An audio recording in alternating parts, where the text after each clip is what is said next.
Yohanes pasal 14 ayat 21. Barang siapa memegang perintahku dan melakukannya, dialah yang mengasihi aku. Dan barang siapa mengasihi aku, ia akan dikasihi oleh Bapakku. Dan aku pun akan mengasihi dia dan akan menyatakan diriku kepadanya. Yohanes 14 ayat 21. Barang siapa memegang perintahku dan melakukannya, dialah yang mengasihi aku, dan barang siapa mengasihi aku, ia akan dikasihi oleh Bapakku, dan aku pun akan mengasihi dia dan akan menyatakan diriku kepadanya. Shalom adik-adik di rumah. Selamat pagi Kak Retno. Selamat pagi Kak Yohana, selamat pagi adik semuanya. Semangat pagi ya. Ya, kita sungguh bersyukur hari ini kita boleh kembali menyapa adik-adik dari rumah dan mengajak kalian semua untuk beribadah sekolah minggu. Sudah siap semuanya ya? Oke, kita akan memulai ibadah kita saat ini, tapi terlebih dahulu kita mau berdoa ya. Kita mau berterima kasih kepada Tuhan atas segala pemeliharaan Tuhan. Lipat tangan, tutup mata, kita akan berdoa. Yuk. Bapa kami yang ada di surga, sungguh kami mengucap syukur atas kebaikan Tuhan, atas pemeliharaan Tuhan di dalam kehidupan kami semua. Terima kasih Tuhan karena Tuhan sudah menjaga saya sepanjang malam hingga pagi hari ini. Saya boleh bangun dengan tubuh yang sehat dan boleh kembali beribadah sekolah minggu di rumah kami masing-masing. Dan saat ini Tuhan, kami mau memuji nama Tuhan dan kami juga mau belajar firman Tuhan.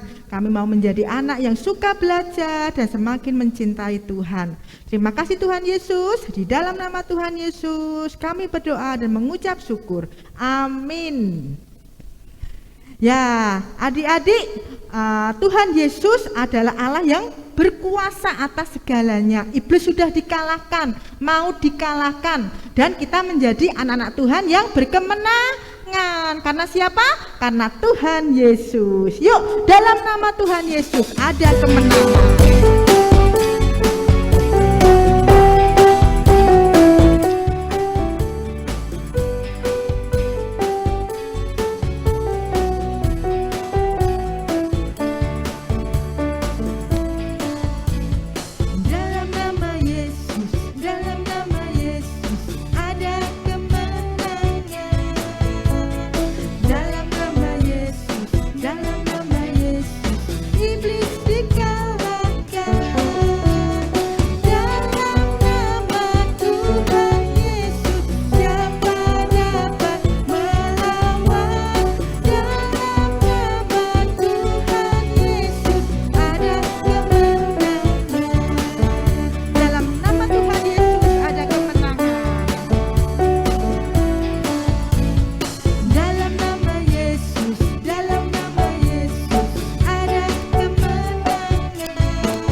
Di dalam nama Tuhan Yesus ada kemenangan.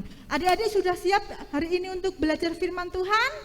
Ya, kita mau buka hati kita untuk Tuhan Yesus. Kita mau buka telinga kita untuk mendengar firman-Nya hari ini. Ketuk mengetuk, Tuhan Yesus mau masuk ke dalam hatimu.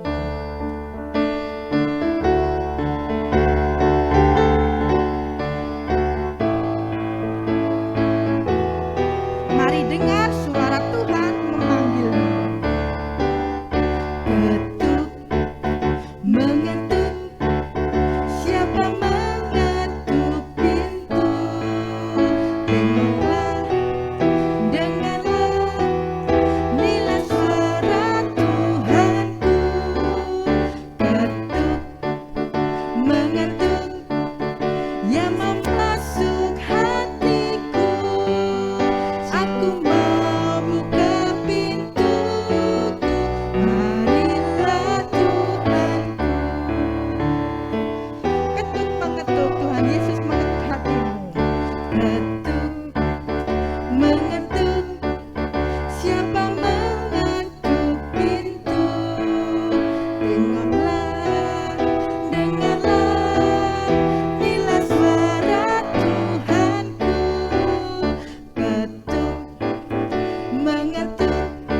Halo, salam adik-adik. Wah, kita ketemu lagi hari ini dengan Ibu Ari. Bagaimana kabarnya? Semua sehat? Oke adik-adik, hari ini apa cerita kita? Wah, kita mau ngelanjutin apa yang adik-adik sudah dengar minggu lalu ya. Itu ceritanya tentang ketaatan seorang janda ya, yang sebenarnya waktu ditagih hutangnya anak-anaknya mau diambil, tapi terus bertemu dengan Nabi Elisa, ya betul. Dan kemudian karena ketaatannya dia diberkati. Nah adik-adik, hari ini kita juga masih akan bercerita itu tentang Nabi Elisa, tapi di suatu tempat yang lain. Nah kita berdoa dulu ya sebelum kita mendengarkan cerita. Mari kita berdoa. Tuhan Yesus, kami berterima kasih kepadamu karena Engkau Tuhan Allah kami yang selalu mengasihi kami dan yang mau menyatakan kehendak-Mu kepada kami melalui cerita-cerita firman Tuhan. Ajarlah kami untuk mendengarkan Engkau ya Tuhan, dan untuk melakukan firman itu dalam kehidupan kami. Karena firman Tuhan itu adalah kekuatan bagi kami, pengharapan bagi kami, dan menjadi terang bagi jalan kehidupan kami. Di dalam nama Tuhan Yesus, kami mau mendengar dan berterima kasih. Amin. Nah, adik-adik semua yang dikasihi oleh Tuhan Yesus, dulu di suatu desa, suatu desa namanya desa itu Desa Sunem. Hiduplah sepasang suami istri yang tidak mempunyai anak. Nah, pasangan suami istri ini kaya adik-adik dan tidak pelit. Mereka itu selalu ingin membantu orang lain yang berada di dalam kekurangan, yang sedang membutuhkan, dan mereka juga memperhatikan hamba-hamba Tuhan yang melaksanakan kehendak Tuhan dan melakukan perjalanan untuk menolong orang-orang serta memberitahukan firman Tuhan. Nah, pada zaman itu hamba-hamba Tuhan itu disebut nabi ya adik-adik. Jadi pada waktu itu ada nabi-nabi, kalau sekarang nggak ada. Nah kita kan masih mau nerusin yang minggu lalu ya. Jadi ini perjalanan Nabi Elisa. Nah ternyata dalam perjalanannya Nabi Elisa yang diceritakan minggu kemarin itu juga sering datang ataupun melewati Desa Sunem ini. Nah pada waktu Nabi Elisa lewat, kan dia kalau zaman dulu adik-adik ya namanya perjalanan itu jalan kaki loh. Bukan naik sepeda motor, naik mobil, naik bis, bukan. Belum ada semuanya itu, ini zaman dulu sekali. Paling banter kalau orang yang agak kaya, mereka itu naik keledai atau naik unta. Begitu adik-adik. Lah, tapi Nabi Elisa ini berjalan kaki kemana-mana. Jadi dia berjalan kaki sering menuju ke Desa Sunem atau kadang-kadang ke tempat lain tapi melewati Desa Sunem.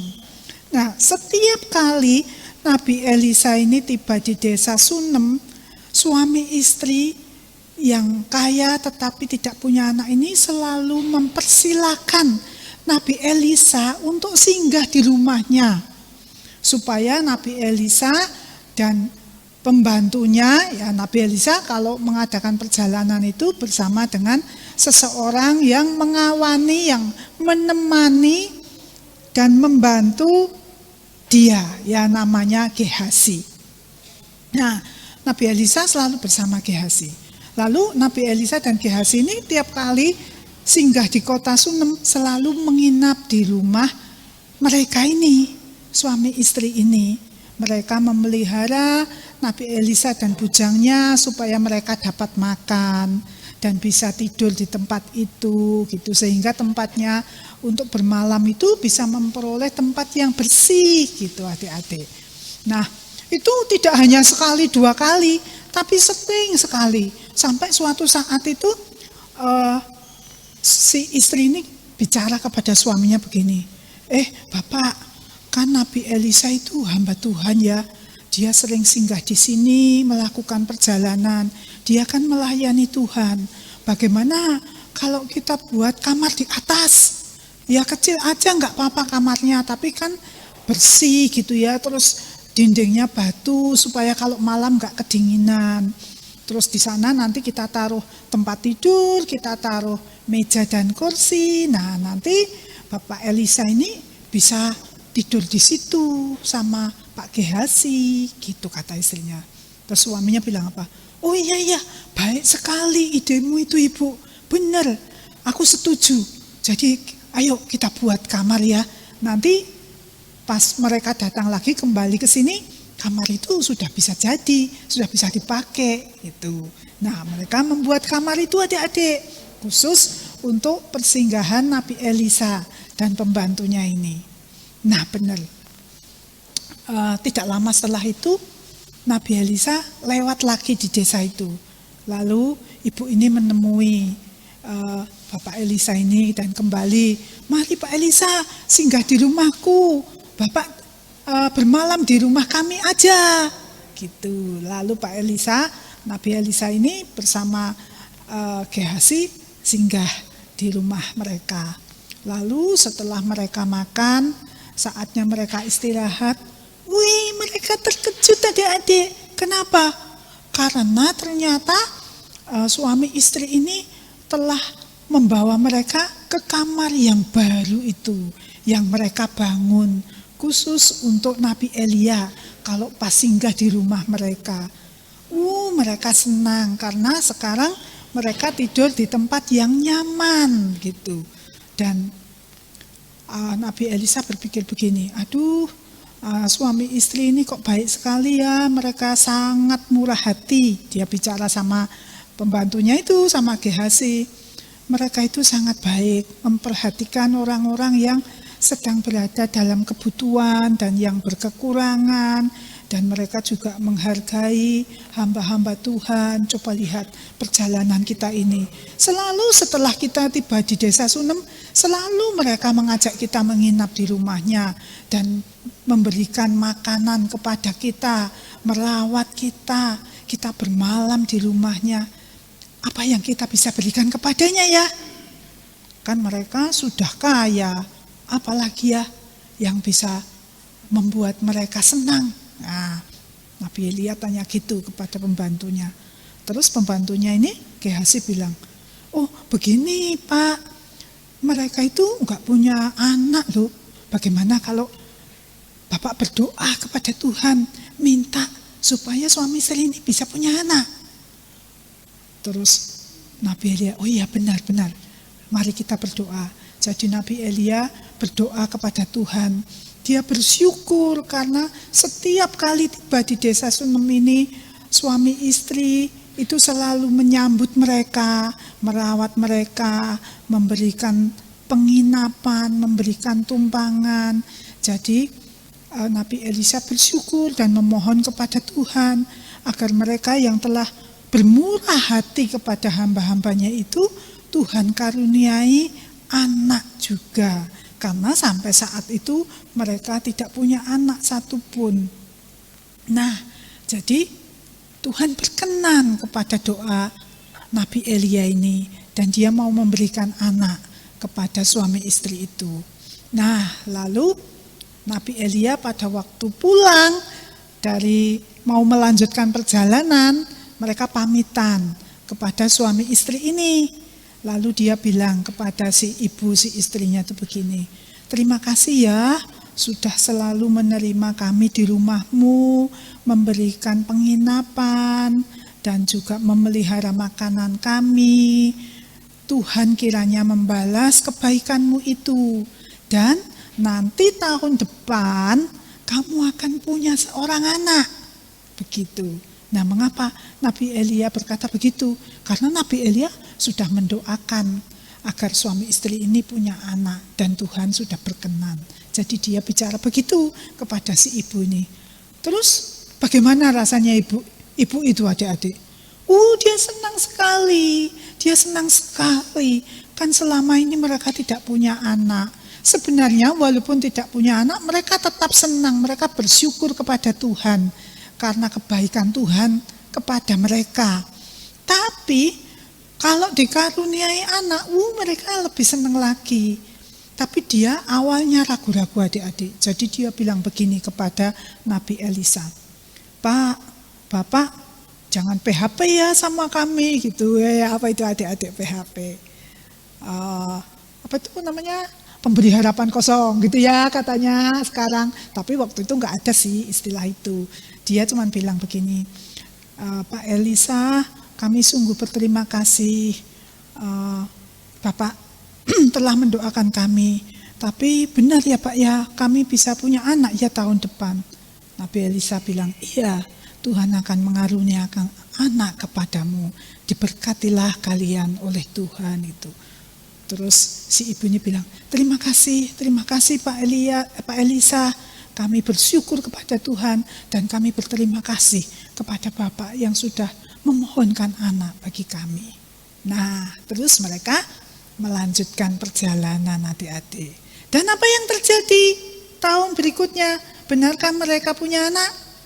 Iya, setelah Pak Elisa dan bujangnya itu keluar dari rumah itu, lalu pada hari-hari itu, bulan-bulan berikutnya, si ibu ini hamil. Lalu kalau hamil berapa bulan adik-adik? Nanti setelah, kalau ada bayinya mau lahir, tunggu berapa lama? Tunggu 9 bulan lebih sedikit ya. Jadi setelah 9 bulan lebih sedikit, lahirlah seorang anak bagi bapak ibu keluarga yang di Sunem ini. Senang gak kira-kira adik-adik mereka itu? Mereka senang sekali. Terus mereka bersyukur kepada Tuhan. Dan mereka berterima kasih kepada Nabi Elisa yang telah mendoakan mereka. Nah, adik-adik, ternyata kalau orang itu murah hati, memperhatikan kepentingan dan kebutuhan orang lain, orang-orang yang kekurangan, hamba-hamba Tuhan, ternyata Tuhan memberkati mereka loh. Nah, adik-adik, coba kalau adik-adik di sekolahan, adik-adik pengen gak murah hati seperti keluarga ini? Tuhan senang loh kalau melihat orang yang murah hati. Karena Tuhan sendiri itu sangat bermurah hati kepada kita semua, kepada anak-anaknya. Tuhan kan memberikan kepada kita keluarga, kita bisa sekolah, kita bisa sehat, segala keperluan sekolah kita dicukupi, kita setiap hari bisa makan, bahkan sering juga makan yang enak-enak kan. Nah, Tuhan benar-benar baik sama kita. Dan Tuhan ingin kita juga baik kepada orang-orang lain. Nah, coba adik-adik perhatikan ya. Kalau adik-adik sekolah, nanti kalau sudah masuk, sekarang juga udah masuk ya sebagian ya. Terus adik-adik suka bawa bekal enggak? Nah, kalau adik suka bawa bekal, coba perhatiin teman-teman. Ada enggak yang enggak punya bekal? Enggak punya uang, jadi enggak bisa jajan. Nah, siapa adik-adik di antara kalian yang mau menolong mereka? Mungkin mereka tidak punya uang karena orang tuanya memang tidak punya uang juga untuk memberi uang saku. Mungkin mereka tidak punya bekal karena orang tuanya tidak punya cukup uang untuk membuatkan bekal. Nah, adik-adik perhatikan mereka. Kan adik-adik hidupnya lebih enak dari mereka. Mungkin ada yang sekolahnya itu tidak segera bayar gitu ya. Kenapa? Karena mereka orang tuanya tidak punya uang. Nah, adik-adik kan kasihan. Coba adik-adik perhatikan mereka. Nah, yang begitu itu namanya murah hati. Adik-adik baik kepada mereka. Kalau adik-adik memperhatikan mereka, mau berbagi bekal, atau mungkin kalau adik-adik jajan, beli 2 kue, yang 1 kasih ke mereka. Kira-kira kalau Tuhan melihat adik-adik seperti itu, Tuhan seneng gak? Wah iya pasti, Tuhan pasti senang. Tuhan senang melihat orang yang murah hati. Karena murah hati itu adalah ciri-ciri anak Tuhan. Adik-adik anak Tuhan apa bukan? Anak-anak Tuhan ya? Tuhan Yesus ya?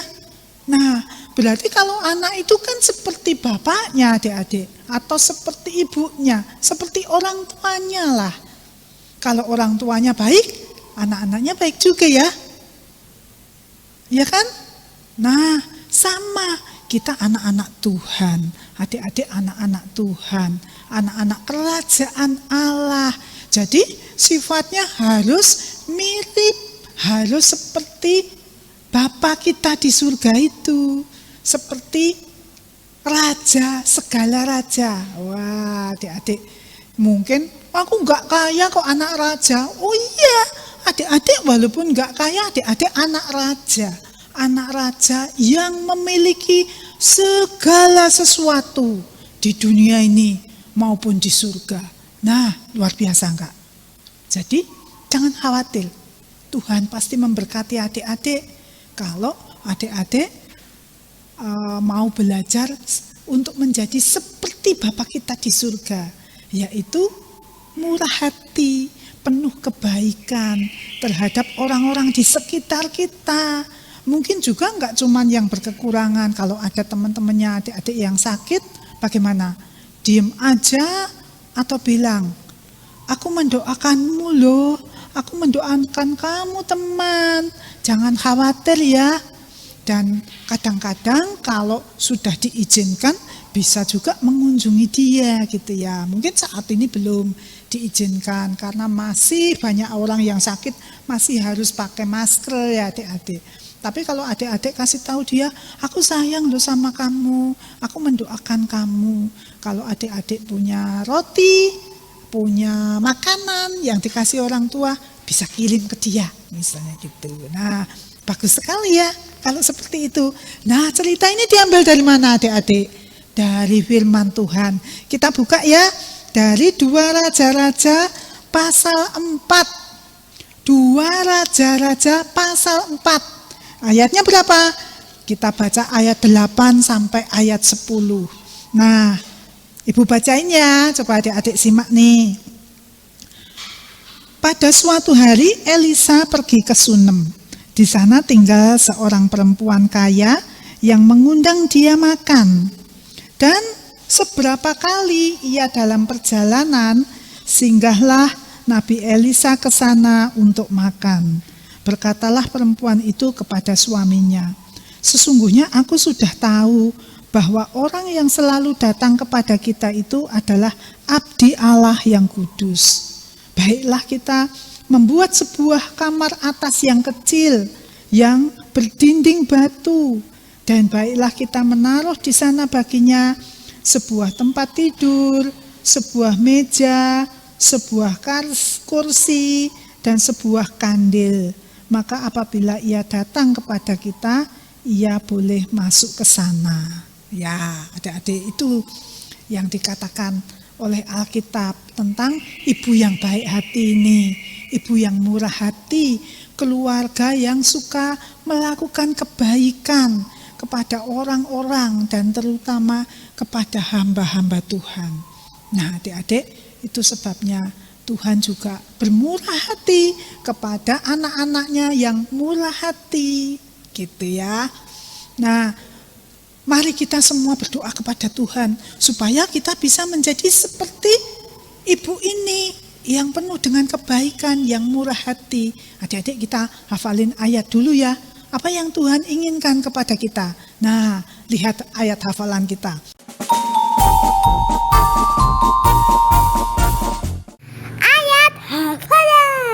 Ayat hafalan kita diambil dari mana adik-adik? Diambil dari Lukas 6 ayat 36. Lukas pasal 6 ayat 36. Bunyinya begini. Nah, ini perintah Tuhan untuk kita adik-adik. Hendaklah kamu murah hati sama seperti Bapamu adalah murah hati. Siapa sih yang dimaksud Bapa di sini? Iya, Tuhan, Bapa surgawi kita. Nah, Bapa surgawi kita murah hati, maka kita pun juga dapat, kalau adik-adik mau, kita pun juga dapat melakukan kebaikan dan bermurah hati. Ibu ulangi lagi ya. Lukas pasal 6 ayat 36. Hendaklah kamu murah hati seperti Bapamu adalah murah hati. Hendaklah kamu murah hati seperti Bapamu adalah murah hati. Nah, murah hati itu bagaimana adik-adik?